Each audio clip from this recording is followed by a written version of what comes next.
Let's build!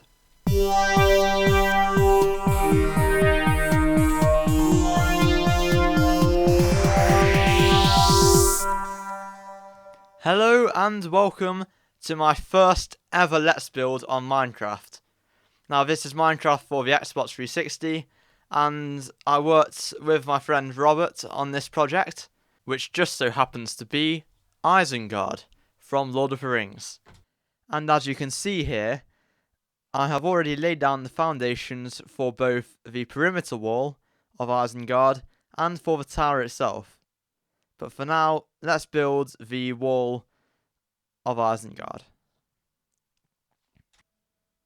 Finally, after half a Minecraft day of building, I'd got round to finishing off the first layer of this wall.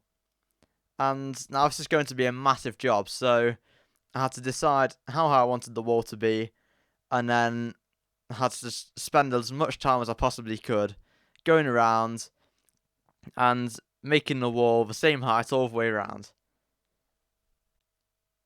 And there you go. After about half an hour's worth of work, I'd finally built the entire wall around Isengard. And so now it was on to build the perimeter paths, which would allow adventurers to travel around the edge and to get into the centre of Isengard.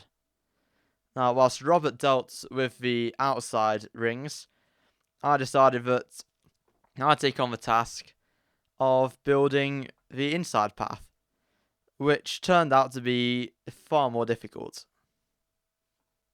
However, as day broke, I'd finally managed to work out how to build an almost circular path around the edge of Isengard, which, to be honest with you, looks reasonably good.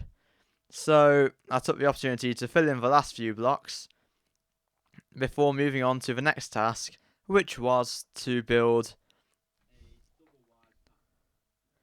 And there it is. After just 10 minutes of work, it was complete, which was good because it was time now to move on to building the tower itself. But first, let's see what Robert was doing.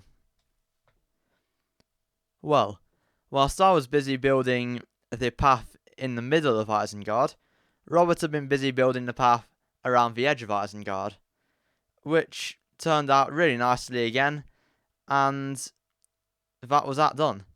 But unfortunately, Robert wanted 4 more paths put in at diagonals. Now, luckily, thanks to my previous design of the inner path, finding the perfect centre point of each quarter was easy. So off I went to work on building this path, which was again following the same kind of width as the previous one, and it was a fairly easy job to do as well. So much so that within just 5 minutes of starting that job, it was done. All 4 paths, identical in shape, size, and width, absolutely everything perfect. And now finally, it was time to move on to building Isengard. So, with our brand new black obsidian foundations in place, it was time to go down and start building up the walls. Now this is going to be a very much trial and error based job, as I was only working from a very simple set of pictures off Google, and Robert wasn't looking at anything at all, so it was all just down to seeing what worked and what didn't. However, as we worked during the night, both myself and Robert finally came to agreement on just what we should do with this obsidian tower that is Isengard. So, join us next time when we get round to building the lower walls of Isengard and plan out just how we're going to make it look good in both the day and in the night. But for now, thank you for watching and goodbye.